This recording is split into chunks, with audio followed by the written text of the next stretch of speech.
Chilling tales for dark nights.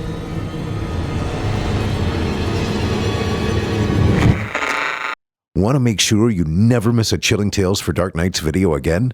Be sure to subscribe and hit that bell to turn on notifications.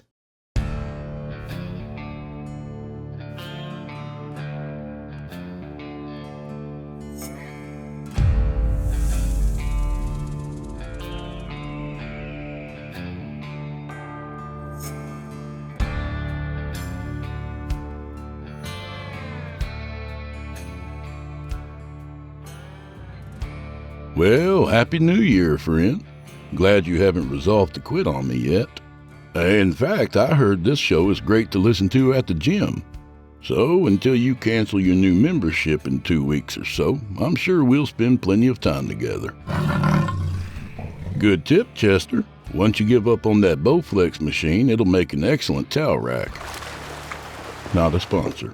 Come on in, amigo. Let's start the new year off right.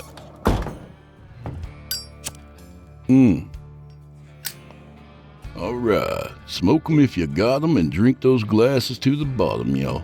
'Cause old Drew Blood has a tale to tell. Oh, hey, I didn't see you there. You know, Drew Blood's Dark Tales is only one of the many shows on this network you could be listening to. We hope you'll subscribe to our entire lineup, including Chilling Tales for Dark Nights, Scary Stories Told in the Dark, Fear from the Heartland, and Horror Hill. All available on YouTube or your favorite podcast platform. Also, visit simplyscarypodcast.com to become a patron. For as little as $5 a month, you get our entire catalog ad-free and available to download or stream. A bargain. And now, back to the show. To ring in the new year, we've got a tale from our friend W.B. Stickel. Once Mr. Season Finale, now the man of all seasons.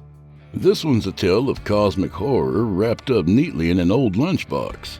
So, without further delay, I give you, from author W.B. Stickel, The Lunch Pail.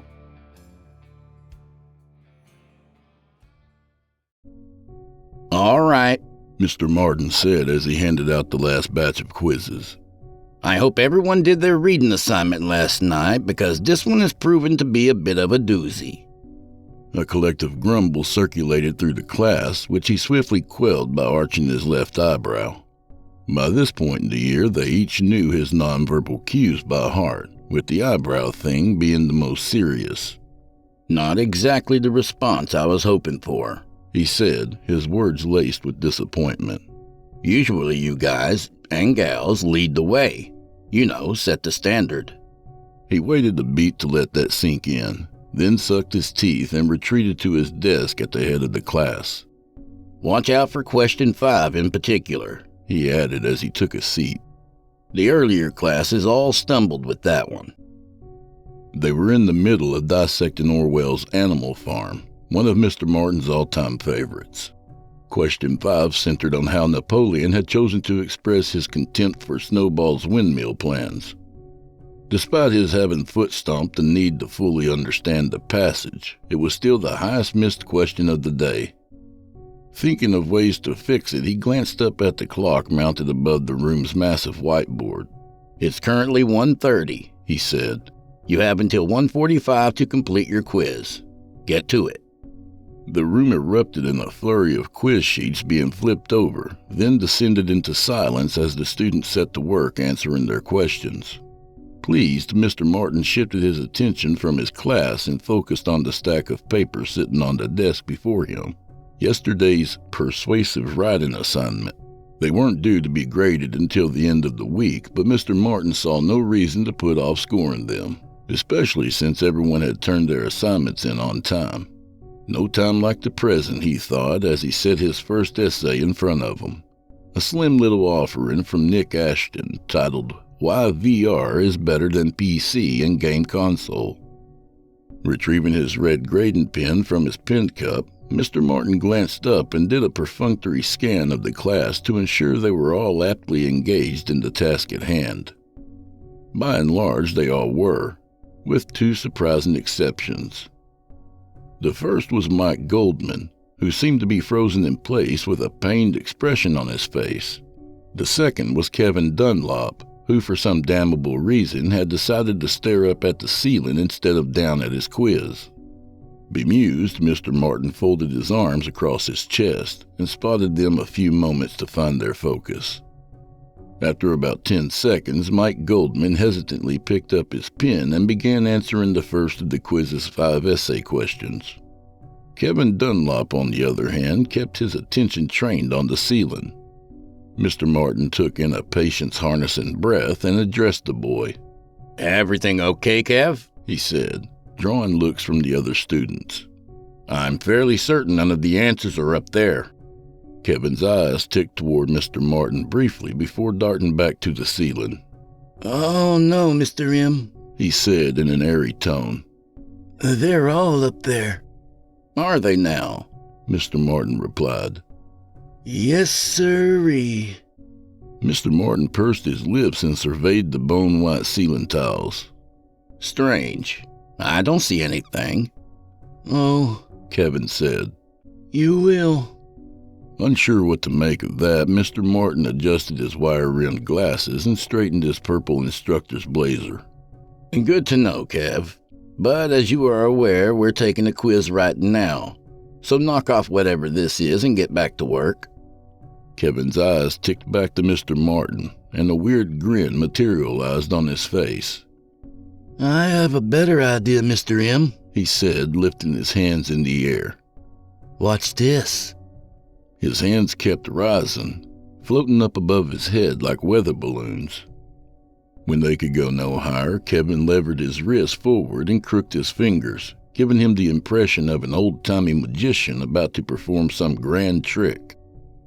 Patience withering, Mr. Martin took a sterner tone with the boy. Kevin, I don't know what's gotten into you today, but if you keep this up, I'll be forced to...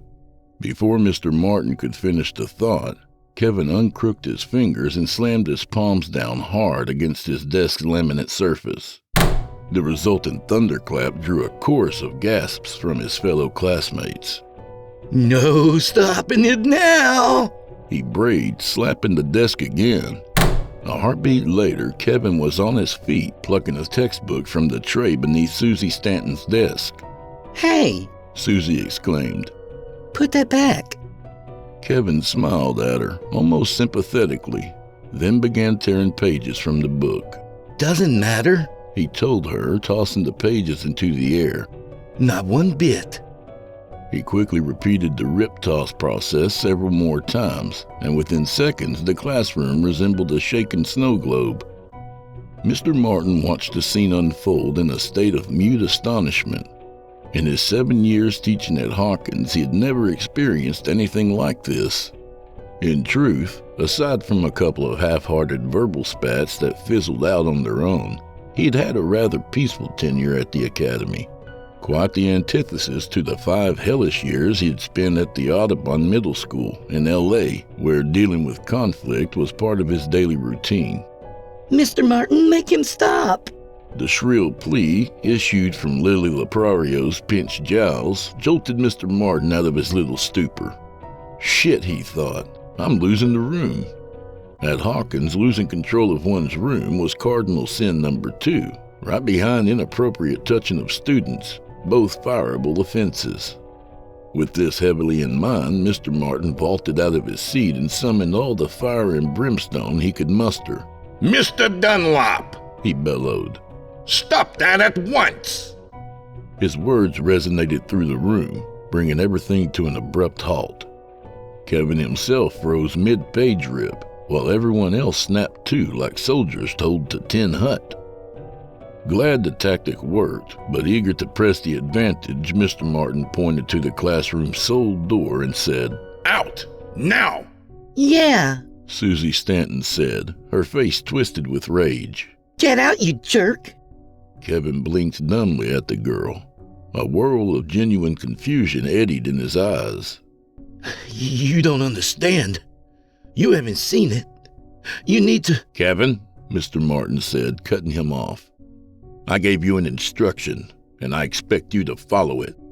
If you don't, we're going to have a much bigger problem. Kevin considered Mr. Martin's words and offered a solemn nod. Yes, sir, he said, his confusion clearly deepening. I just... He turned to his left and looked down at Ethan Kellogg, who sat in the desk directly behind his.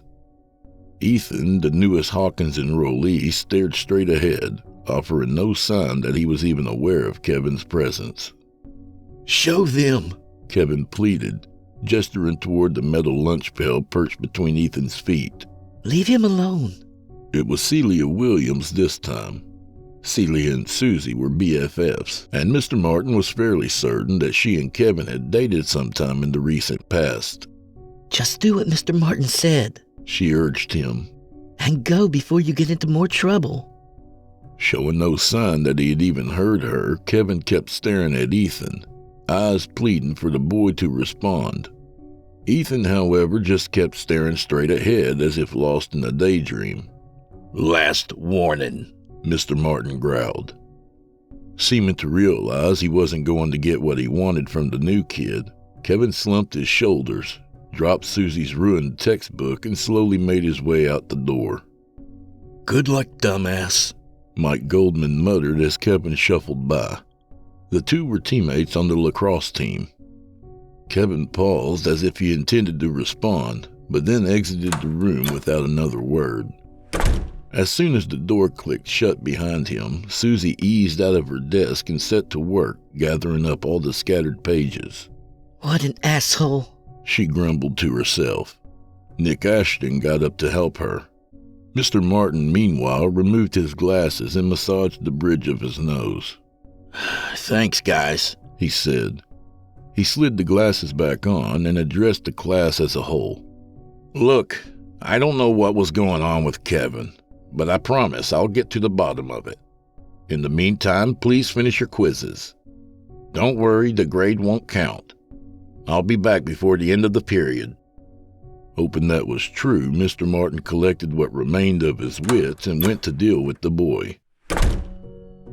According to the Academy's official brochure, the architect behind Hawkins' impressive structures has been obsessed with neoclassical design. During his first tour of the campus, Mr. Martin saw evidence of this everywhere he looked. Every building, every courtyard, every corridor was infused with either Baroque or Gothic arrangements, often both. It wasn't quite Hogwarts, but it wasn't far off either. Out of all of it, Mr. Martin was most enthralled by the tall atrium-style windows that capped all of the building's second-story passageways. On cloudless days, the windows allowed in oceans of natural sunlight, making the forsythial walls and ochre linoleum appear as if they were on fire. He found Kevin standing beneath one such window, eyes closed, face upturned to soak in the afternoon sun. Mr. Martin approached the boy cautiously, stopping a few feet away. Okay, bud, let's have it. What's this all about? About? Kevin echoed. Oh, nothing. And everything. It's all the same, you know? His voice had a strange quality to it. No, Mr. Martin replied. I don't know. Why don't you explain it to me? Kevin shook his head, and as he did, the intense sunlight shimmered wildly off his curly black hair. Can't, he said. It's just something you gotta see. And like this.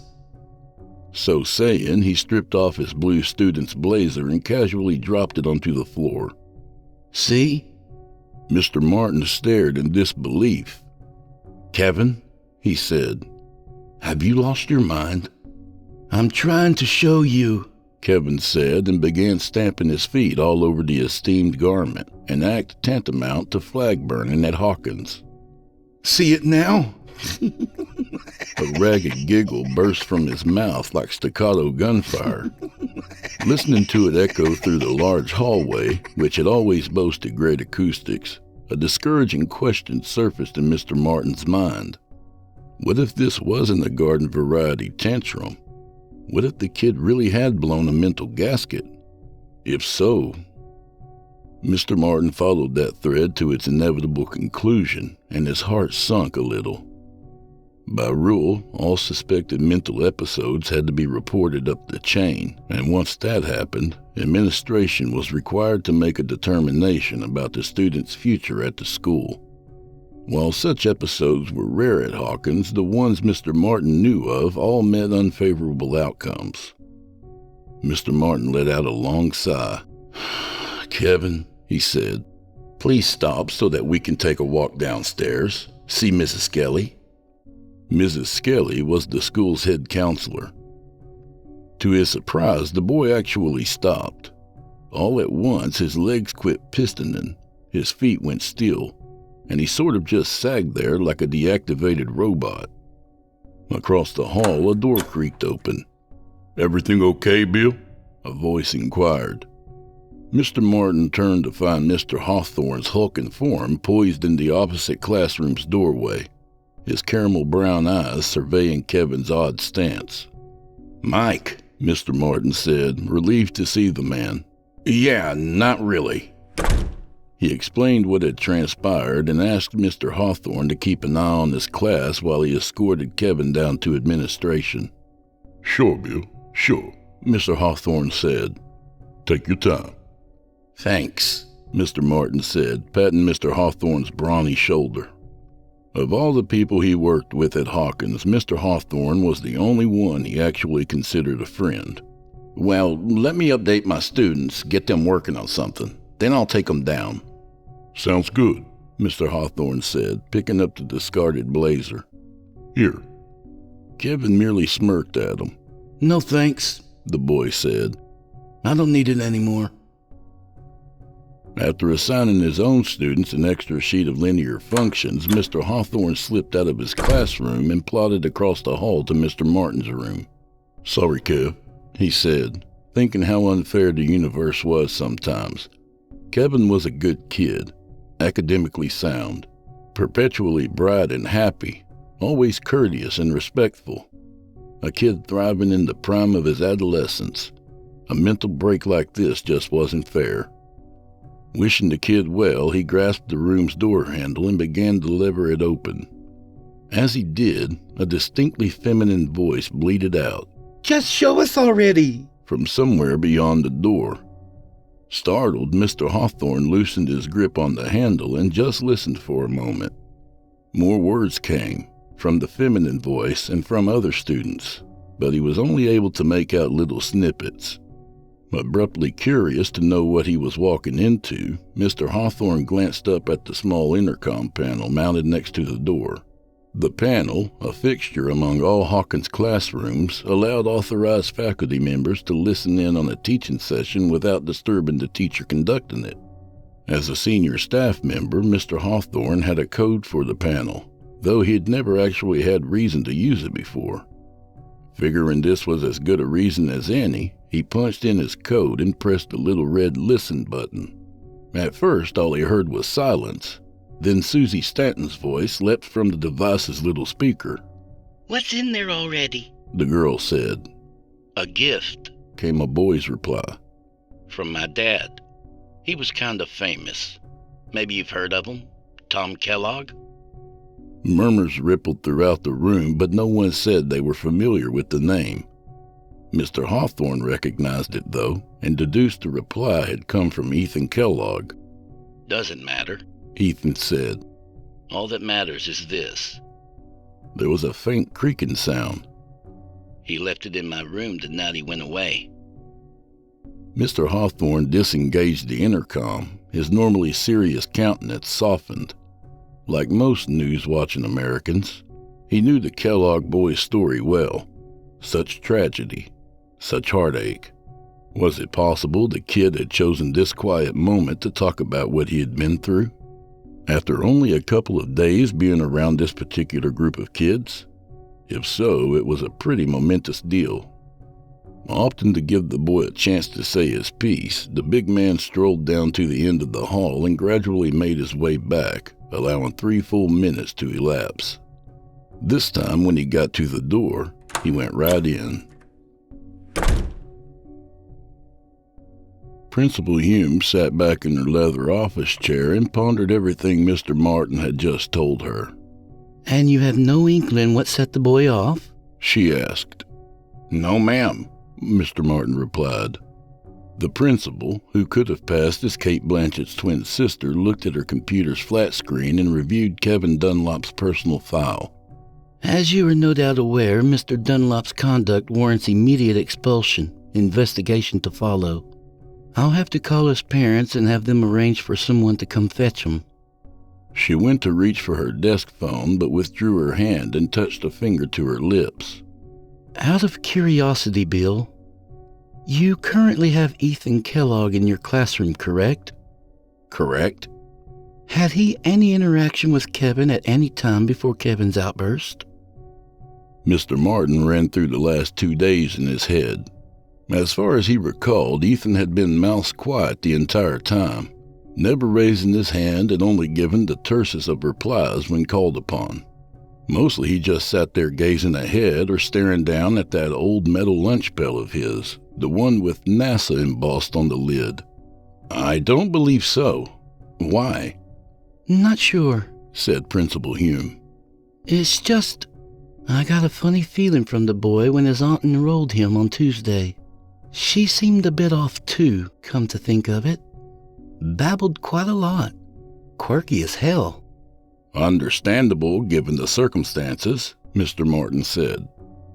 3 months earlier, Ethan's father, the celebrated astronaut Major Tom Kellogg, had murdered Ethan's mother in the middle of the night, then put a shotgun in his own mouth and pulled the trigger. According to various news agencies, the elder Kellogg had carried out the last part in Ethan's bedroom while Ethan was awake to see it all. True enough, the principal agreed. But I've seen my share of traumatized kids, and what I saw in Ethan's eyes, well, it raised a flag, you know? The principal at Briary Hills mentioned something similar when I spoke with him prior to Ethan's transfer. Nothing concrete, just an impression he had gotten. After the disturbance with the other students, he said he had wished he had acted on it. Mr. Martin arched an eyebrow. While he wasn't privy to the details, he had heard a little about what had transpired at the other school. The suicide and something about students attacking other students. What exactly did you see? He asked. I don't know. I guess you would say it was sort of a calculating... Her explanation was cut short by a scream from the office next to hers. Oh my God! Kevin! Somebody help! It was Mrs. Skelly. Mr. Martin and Principal Hume both shot out of their chairs and scrambled into the counselor's office. They found the rail-thin woman stooped over a sprawled-out Kevin Dunlop, her bony hands held out toward the boy but not actually touching him. Spots of red stained her tawny skirt. Mr. Martin edged in beside her to get a better look at Kevin, a move he regretted the instant he saw the pencils. Oh, Christ, he said. Tears streamed down the counselor's pale cheeks. They were on the desk. I was just trying to get him to talk to me when he grabbed them and did that. Mr. Martin knelt over the boy and examined the injuries. The number 2 pencils were buried an inch deep in the kid's eyeballs, their eraser ends sticking out like arrow fletchings. There was blood, but less of it than Mr. Martin would have expected. Mr. Martin put his hand on Kevin's chest. The boy had a heartbeat and he was still breathing. Principal Hume snatched Mrs. Skelly's desk phone and dialed campus security. After relaying what had occurred, she set the receiver down and peered at Kevin. The boy, coming back to consciousness, whooped and clapped his hands clumsily. It doesn't help! He brayed, clapping again and again. Drool oozed from his mouth and piss blossomed down his pant legs. No, sir. Doesn't help at all. Climbing the stairs to the second floor 10 minutes later, Mr. Martin pondered what to say to his students about their troubled classmate. The truth was likely the best option, though he'd have to edit out the grislier parts. Whatever he decided, he'd have to make it quick. The police and emergency services were on the way, as were Kevin's parents, and Principal Hume wanted him back down to her office before everyone arrived. As he reached the top of the stairwell, his musings took an unexpected detour, and he found himself deliberating how nice, how utterly goddamn resplendent it would be to stop by Haverty's later and knock back a few shots of Jaeger. He would do no such thing, of course, because doing so would end his 5-month stint on the wagon, and it would destroy his chances of ever getting his family back. Something he had been working on for over a year now. No, after work he would drive straight home, pop open a can of A&W and fall asleep in front of the TV, like a responsible adult. "Stay on task, dummy," he told himself as he exited the stairwell. "Your family needs you." At present, his students needed him even more. They needed his strength and assurance, and he couldn't let them down. He crossed the hall to his door, cleared his throat, and entered the bedlam that used to be his classroom. Having grown up in a house run by alcoholic slobs, Mr. Martin knew a thing or two about untidiness. As a means of coping with the squalor of his childhood environs, he cultivated an unusual passion for cleaning at an early age. Crossing into adulthood, that passion had burgeoned into an OCD-level obsession, as evidenced in the pristine condition in which he kept his classroom. When he had left to bring Kevin down to administration, the room had been relatively ship-shape, save for the pages Kevin had ripped from Susie's textbook. What lay before him now scarcely resembled that room. Desks and cabinets were scattered everywhere, some upside down, others tipped onto their sides. Windows were smashed, their blinds pulled down and plucked apart. Across the floor, masses of folders, books, and paper were strewn like scholastic confetti, and strange red symbols adorned the room's earth-tone walls. His brain processed all of this in a matter of seconds before moving on to the far more disturbing issue of the students themselves. Of the 15 he had left in Mr. Hawthorne's care, 8 were currently loping about the room like feral monkeys, cooing and cawing and attacking anything that struck their fancy, including each other. 3 others, Nick Ashton, Mike Goldman, and Lily Leprario, had in the meantime taken to painting the class's walls with red-tipped fingers. Each babbled incessantly as they created their strange art, their tongues spewing rabid streams of gibberish. Doesn't last long. Doesn't last long. Lily Leprario mewled as she scampered over to Max Hoffman's body, which lay prostrate beneath the classroom's whiteboard. When she got to the dead boy, she went down on her haunches and jammed her hand into the pulsing gash that used to be Max's throat, re-tipping her fingers in the crimson paint. At the back of the room, Susie Stanton and Celia Williams were no better off. The 2 girls stood facing each other, exchanging fierce headbutts. Judging by how bloody and misshapen their faces were, Mr. Martin reckoned they'd been at it a while. Then there was Ethan Kellogg. Unlike the rest of his classmates, Ethan had elected to remain seated at his desk. He bore a placid expression and sat with his hands perched atop his lunch pail. Taking note of the fact that Mr. Martin was looking at him, the boy opened the pail's lid and made a beckoning motion. "You ought to look, Bill," Mr. Hawthorne said from somewhere to Mr. Martin's left. Mr. Martin jerked his head in that direction and was alarmed to discover his friend lurking in the classroom storage closet, shirtless and crouching over a much smaller woman. Mike? Mr. Martin uttered. Mr. Hawthorne gave a slight tick of the head, but did not take his gaze off the woman trapped beneath him. Mr. Martin couldn't see the woman's face, buried as it was in a pool of blood, but he noted the frizzy gray hair and liver-spotted hands and deduced that it was Mrs. Stansbury from down the hall. Why Mr. Hawthorne would be crouching over the crotchety old bat like that was beyond his comprehension. "Jesus, man," he uttered. "What the hell are you doing?" As if in response, Mr. Hawthorne grabbed a handful of gray hair and yanked upwards, revealing a red mass of muscle and bone where the woman's face should have been. Mr. Martin gasped and stumbled backward into the classroom. Mr. Hawthorne's eyes at last drifted up from his quarry and found Mr. Martin. Wanted to see what lay beneath the mask, He said. I always knew Judith was ugly on the inside, too. On the floor in front of the dead woman lay a pair of yellow-handled scissors, the same kind Mr. Martin kept in his desk drawer. Mr. Hawthorne leaned over, snatched the scissors, and jammed them into the side of the woman's head. We were wrong this whole time, Bill. Mr. Hawthorne said with the tenor of someone talking about global warming or the A's chances of winning the pennant. The big man rose to his full height, released Mrs. Stansbury's lifeless body, and faced Mr. Martin. Mr. Martin retreated a step. His instincts screamed for him to flee as fast as he could. Go, now, while you still can.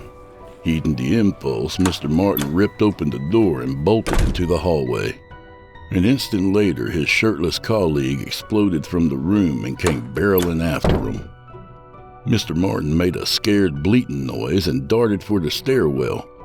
If he could just get to the stairs, he might have a chance. A far superior physical specimen, Mr. Hawthorne closed the gap between them in seconds. By the time Mr. Martin thought to cry out again, Mr. Hawthorne's strong arms had him in a fierce bear hug and was pulling him back down the hall.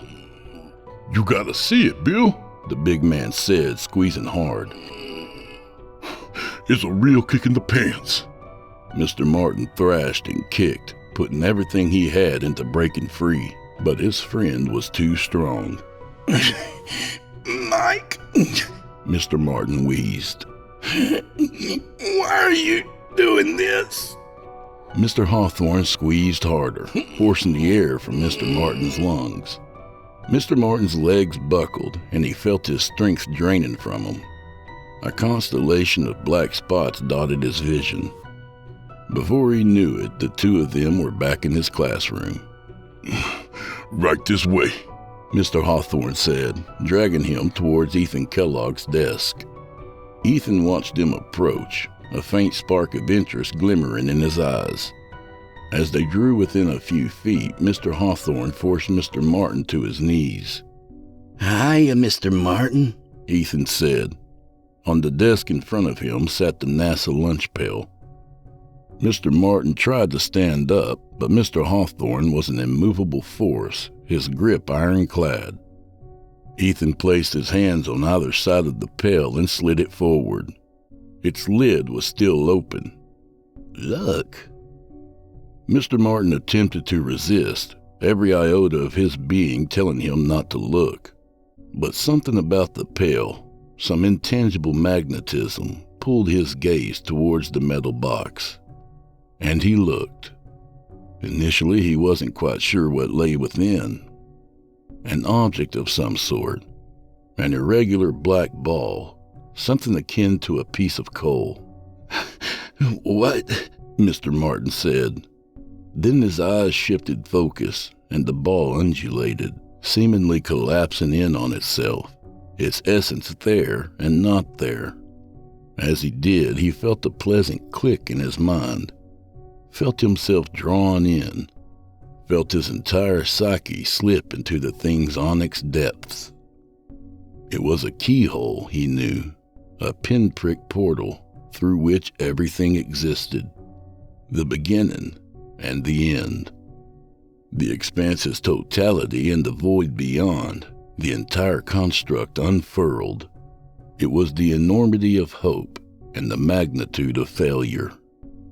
The creation thing's grand and utter disappointment. It was a tiny glimpse of entropy and unraveling, the whole big slate being wiped clean. Mr. Martin experienced this all, the eons and the minutiae, in a blink. In that incalculable span, he came to understand his existence and the existence of all living things. And he laughed out loud, for it was wondrous and tragic and unimaginably funny. He stood and Mr. Hawthorne gave him some space. Ain't that a hoop?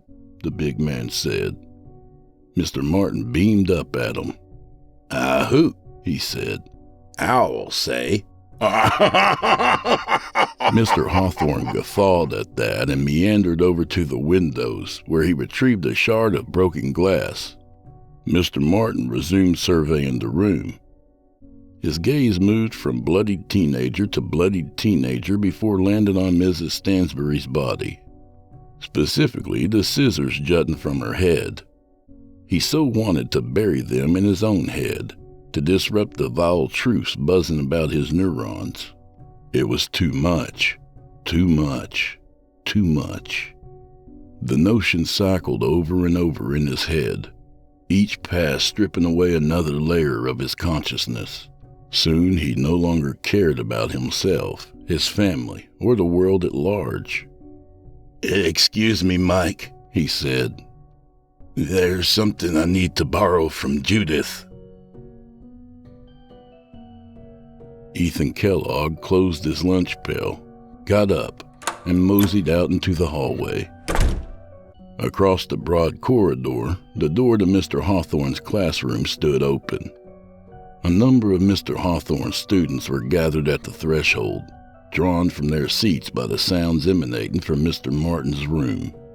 Ethan eased his way through the group and headed for Mr. Hawthorne's desk. What's going on out there? A tall blond boy inquired fretfully. What's all that noise? Ethan set the pail on Mr. Hawthorne's desk. Want to see something neat? He said. The blond boy sneered. Huh?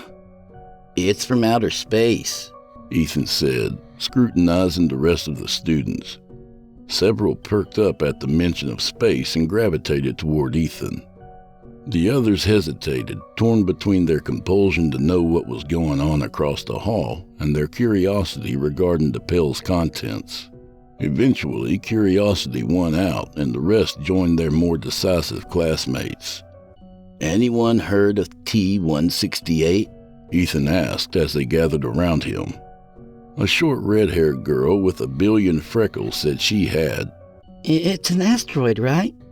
Didn't a space shuttle fly up to it a couple months ago? She went quiet and squinted at Ethan. Vague recognition glinted in her eyes.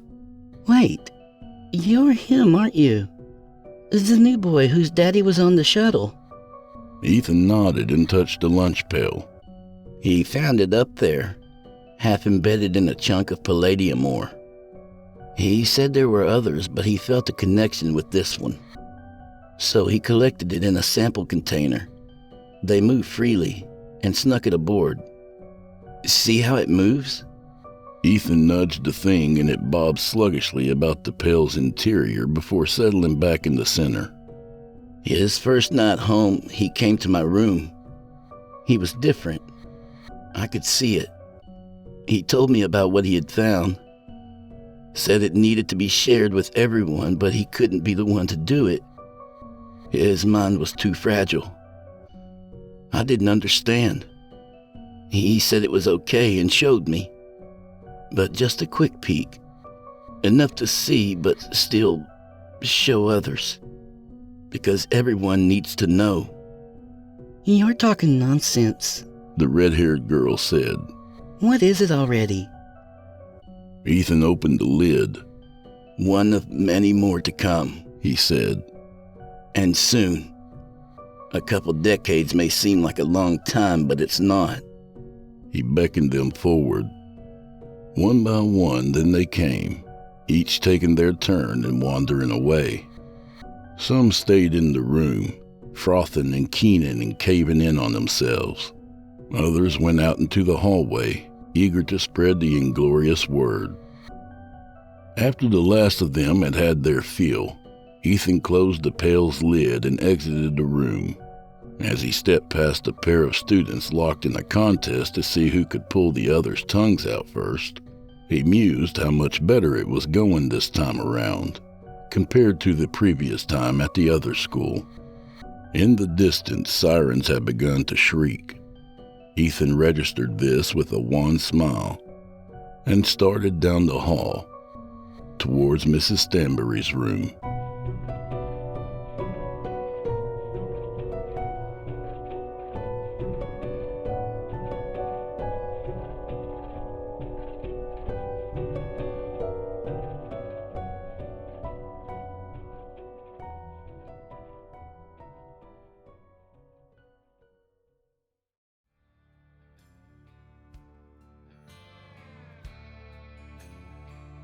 And that was The Lunch Pail by W.B. Stickel.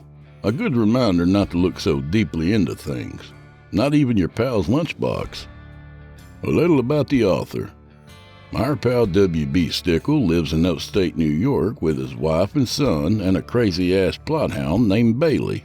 Bow wow wow yippee-yo yippee-yay. His short fiction has appeared in over a dozen magazines and anthologies, and a growing number of those stories have been featured on podcasts such as this one, wouldn't you know it? He's been working on a novel for the past 20 years or so and intends to finish it at some point within the current decade. Good for you, Stickel. He doesn't have much of an online presence, with Facebook being the only social media platform that he uses with any sort of regularity. So give him a follow on there, and remember, he loves Teletubby pictures. Thanks as always, WB. And do old Drew Blood a favor, would you? Subscribe to his podcast wherever you do your listening and leave him a 5-star review and a kind word, even if you're listening on YouTube. He needs soldiers on all fronts to win this battle, and he appreciates it. To hear a premium ad-free edition of tonight's and all the other episodes, visit simplyscarypodcast.com today and click Patrons in the upper menu. You'll find yourself at chillingtalesfordarknights.com, where you can become a patron for as little as $5 per month and get access to their entire audio archive, all ad-free and available to download or stream. Thank you for your time and for supporting our sponsors. When you support our sponsors, you support this show. If you happen to use Facebook, Twitter, Instagram, or YouTube, you can follow and subscribe to Chillin' Tales for Dark Nights there, where you'll get all the latest updates and new releases and have the chance to interact with them each and every week. Oh, and you can find Drew Blood on Facebook and Instagram, and sometimes Twitter. The Drew Blood's Dark Tales podcast is accepting submissions, friend. If you've got a story or two you'd like to be featured on the show, send it to drewbloodhorror@gmail.com. If selected, you'll get the full treatment, 10 bananas.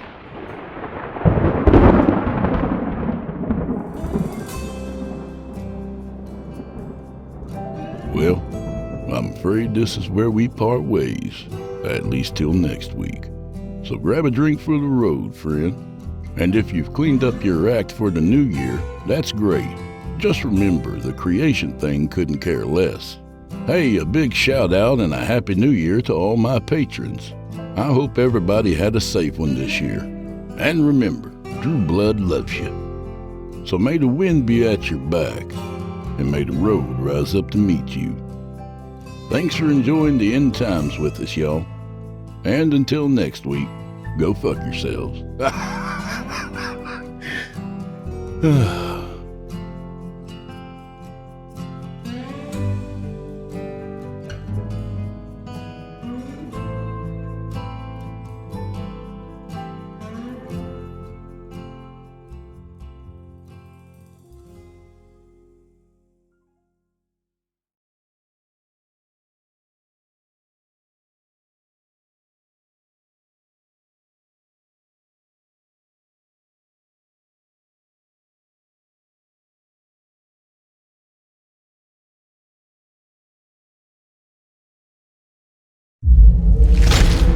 Chilling Tales for Dark Nights.